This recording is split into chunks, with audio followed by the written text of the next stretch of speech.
ഇനി നമ്മൾ പോകുന്നത് മനോഹരമായൊരു യാത്രയിലേക്കാണ്. മനോഹരമായ യാത്ര എന്ന് പറഞ്ഞാൽ 10-16 ദിവസത്തെ യാത്രയാണ്. 10-20 പേർ ചേർന്ന് ബൈക്കിൽ പോവുകയാണ്. ഇപ്പോൾ ബൈക്ക് യാത്ര എല്ലാവർക്കും ഭയങ്കര ക്രൈസ് ആണല്ലോ. ഇത് ചില്ലറ ക്രൈസ് ഒന്നും അല്ല. ഒരു 10-26 പാസുകൾ മുഴുവൻ കടന്ന് ലേ ലഡാക്കിനെ മുഴുവൻ കീഴടക്കി വന്ന ഒരു സംഘത്തെക്കുറിച്ചാണ്.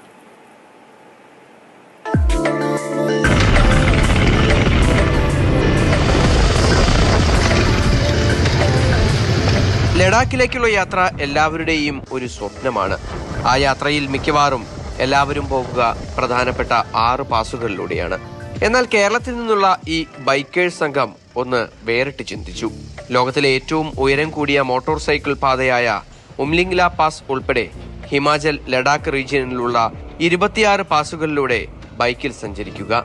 പലയിടത്തേക്കും റോഡുകൾ പോലും ഉണ്ടായിരുന്നില്ല. ആർമിയുടെ ഉൾപ്പെടെ പ്രത്യേക അനുമതിയും വാങ്ങണമായിരുന്നു. സാധാരണ യാത്രക്കാർക്ക് കടന്നു ചെല്ലാൻ കഴിയാത്ത ഇടത്തേക്ക് പോലും ഈ സംഘം ബൈക്കിലെത്തി.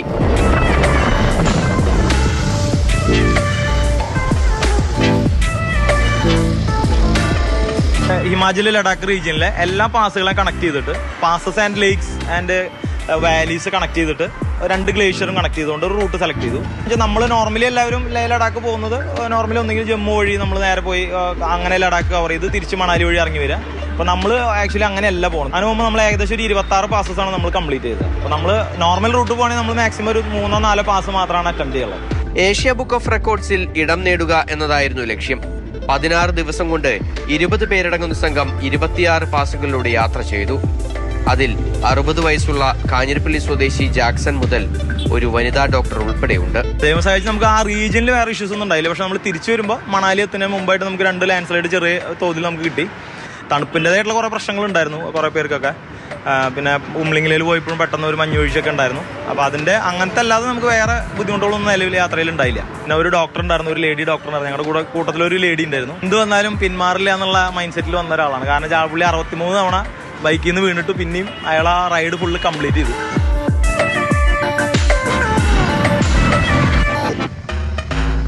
മലപ്പുറം സ്വദേശി വിജീഷ് എന്ന വെപ്പാവി വിജീഷാണ് യാത്രയുടെ രൂപരേഖ ഉൾപ്പെടെ തയ്യാറാക്കിയത്. അതിമനോഹരമായ താഴ്വരകളിലൂടെ മറക്കാനാകാത്ത യാത്രയായിരുന്നു ഓരോരുത്തർക്കും ഇത്. ഞാനാണ് കുറെ സ്ഥലത്ത് ചെയ്തത്. അപ്പോൾ ഞാൻ എന്ത് ചെയ്തിരുന്ന വെച്ചാൽ എല്ലാവരോടും ഒരു ജംഗ്ഷനിൽ നിൽക്കാൻ പറയും. അപ്പുറത്ത് അടുത്ത് എവിടെയെങ്കിലും വില്ലേജ് ഉണ്ടെങ്കിൽ ചിലപ്പോൾ ഒരു 20 കിലോമീറ്ററൊക്കെ പോകേണ്ടി വരും. അപ്പോൾ അത്രയും സ്ഥലം പോയി ആ വില്ലേജിൽ പോയി അന്വേഷിച്ചിട്ട് തിരിച്ചു വന്ന് ഇവരെല്ലാവരും കൂട്ടിയിട്ട് പോകേണ്ട സിറ്റുവേഷനൊക്കെ ഉണ്ടായി. വേൾഡിലെ ഏറ്റവും ഹയസ്റ്റ് മോട്ടോറബിൾ റോഡ് എന്ന് പറയുന്നത് ഉംലിംഗ്ല പാസ് ആണ്. അതൊക്കെ നമ്മൾ ഓൾറെഡി കംപ്ലീറ്റ് ചെയ്ത് എല്ലാവരും സക്സസ്ഫുള്ളി എല്ലാവരും ഭംഗിയായിട്ട് കംപ്ലീറ്റ് ചെയ്ത്. കുറച്ച് പേർക്ക് ഓക്സിജൻ ഇഷ്യൂസ് ഒക്കെ ഉണ്ടായിരുന്നു. ഓരോ വർഷവും ഈ കൂട്ടായ്മ ഇത്തരത്തിലുള്ള യാത്രകൾ നടത്താറുണ്ട്. വരും വർഷങ്ങളിൽ വ്യത്യസ്തമായ ഒരുപാട് യാത്രകൾക്കായുള്ള തയ്യാറെടുപ്പിലാണ് ഈ റൈഡേഴ്സ് സംഘം.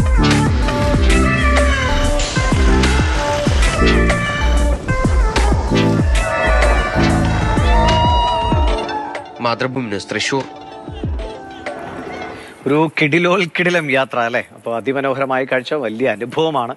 ലിഷോയ് നമുക്ക് ഒപ്പിടും. ലിഷോയ്, ഇത്രയും യാത്ര തുടങ്ങിയ ആ ടീം എത്രത്തോളം ഒരു സെറ്റാണ്. അപ്പോൾ അവരുടെ എനിക്ക് തോന്നുന്നു കൂടുതൽ ഒരുപാട് റെക്കോർഡുകൾ യാത്രകളിലൂടെ തന്നെ തീർക്കാൻ കഴിയും അവർക്ക് അല്ലേ? ലേ ലഡാക്കിലേക്കുള്ള യാത്ര തന്നെ വളരെ അവിസ്മരണീയമായ ഒരു യാത്രയാണ്. പല പ്രതിസന്ധികളും സാധാരണഗതിയിൽ പോകുമ്പോൾ തന്നെ ഉണ്ടാകാൻ സാധ്യതയുള്ള ഒരു യാത്ര കൂടിയാണ് അത്. അപ്പോഴാണ് ഇത്തരത്തിൽ ഓഫ് റോഡിലൂടെയെല്ലാം തന്നെ, അതായത് സാധാരണ ആളുകൾ പോകാത്ത ഇടങ്ങളിലൂടെയെല്ലാം തന്നെ പോവുക എന്ന് പറയുന്നത്. സാധാരണഗതിയിൽ പോകുമ്പോൾ ഒരു 5-6 അല്ലെങ്കിൽ 7 പാസുകളിലൂടെ കടന്നാണ് ഇത്തരത്തിൽ ആ യാത്ര പൂർത്തിയാക്കുന്നത്. പക്ഷേ ഇവിടെ അങ്ങനെയല്ല. ഏകദേശം 26 പാസുകൾ ഈ ഒരു സംഘം പിന്നിട്ടു എന്നുള്ളതാണ് മറ്റൊരു എടുത്തു പറയേണ്ട ഒരു കാര്യം. ഒരു ഇന്ത്യയിൽ നിന്നോ അല്ലെങ്കിൽ പുറത്തു നിന്നോ മറ്റൊരു സംഘത്തിനും കഴിയാത്തൊരു നേട്ടമാണ് ഈ മലയാളി സംഘത്തിന് എന്തായാലും കൈവരിക്കാൻ സാധിച്ചിട്ടുള്ളതെന്നാണ് നമുക്ക് മനസ്സിലാക്കാൻ സാധിക്കുന്നത്. എന്തായാലും ഇത്തരത്തിൽ ഈ ഗ്രാമങ്ങളിലൂടെയെല്ലാം തന്നെ അതിൻ്റെ ഭംഗിയും അതിനോടൊപ്പം തന്നെ ഏറെ പ്രകൃതിയുടെ ഒരു പ്രതികൂല കാലാവസ്ഥകളും ഒക്കെ ഉണ്ടാകാൻ സാധ്യതയുള്ള ഒരു ഇടത്ത്. ശരി ലിഷോ, എന്തായാലും ഗംഭീരമായ യാത്രയാണ്, അതിമനോഹരമായ അനുഭവമൊക്കെയാണ്.